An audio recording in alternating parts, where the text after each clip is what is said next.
I've been away from Australia for about 23 years, and that's just long enough to completely disconnect from Australian politics. But coming back, I've found the politicians tend to be really robotic, and they're speaking from a script. And as Barry Humphries, to quote you, nothing is called what it is anymore. I've watched TV a number of times, political addresses, and actually thought I was watching a spoof or a send-up. And just wanted to address the question to Barry Humphries. When you come back to Australia, what are the marked differences that you see in how our politics is being played out? I think the wonderful thing about Australia is that it never changes at all. I've been called an expatriate, which is really quite insulting, because what it means is traitor. That's what it means. And even people who should know better have accused me in the press and on television of living abroad and then coming back and saying rude things about Australia. It's tiresome, but it still goes on. But I come back and it's really like a kind of show, a comedy show. Our politics is wonderfully entertaining if it wasn't sad at the same time. And I remember very well, because I'm old enough to remember, that the worst thing that ever happened in this country was the broadcasting of Parliament. People were horrified for the first time to hear the voices of our politicians. And people said, oh, but they're so common. Of course, that's the good thing about Australia, that it is common. There was an old joke in Punch, the humorous periodical, where two men meet on a street corner, and one says, I say, old boy, are you an Australian? And the other says, no, just common. But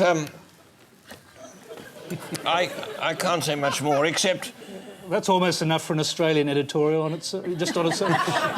It is. Yes, I think so. What is it you find sad when you watch Australian politics? Because that seemed to be the overwhelming... We're in the hands of these people. They're sort of running our lives. And they're so uninteresting.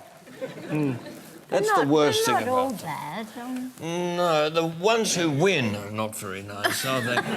There are some good ones on the back benches, I suppose. Or who've retired from politics, like John.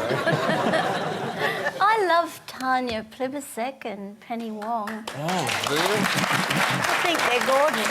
But you're right, a lot of them do talk in that robotic spin.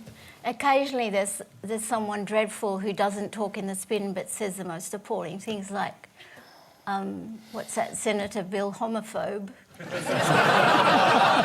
you see, would be Heffernan, yeah. So few of them have had jobs. They haven't worked at anything, have they? That's not strictly true. There's a lot of lawyers. Oh, yes, I know what kind of work they do. Matrimonial lawyers, at any rate. But have you been watching Question Time to gather material for the new show? Just out of interest? I have sometimes, but I mean, I couldn't rival Question Time. Yes. I should get... As a piece of satire, you mean? As a piece of satire, it is unique and totally satisfying and very, very funny. But as I say, there's a rather tragic dimension to this. These people are... It's power they're interested in, isn't it? It's power. And I don't like people who are interested in power.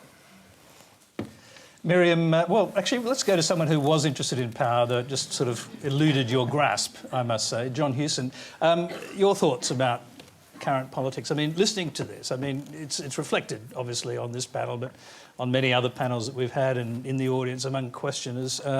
Has something become degraded about what's going on in politics? And if so, how's that happened?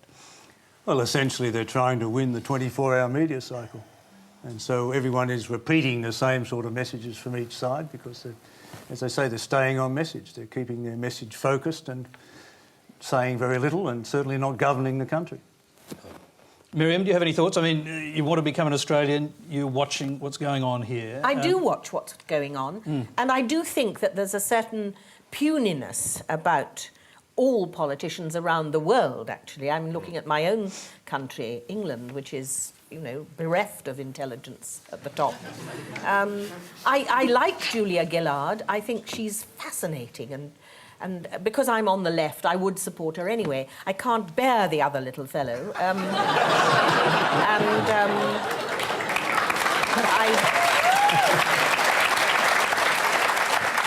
I have the pleasure of knowing Bob Hawke. I know he wasn't your favourite chap, but I thought he was just ravishing.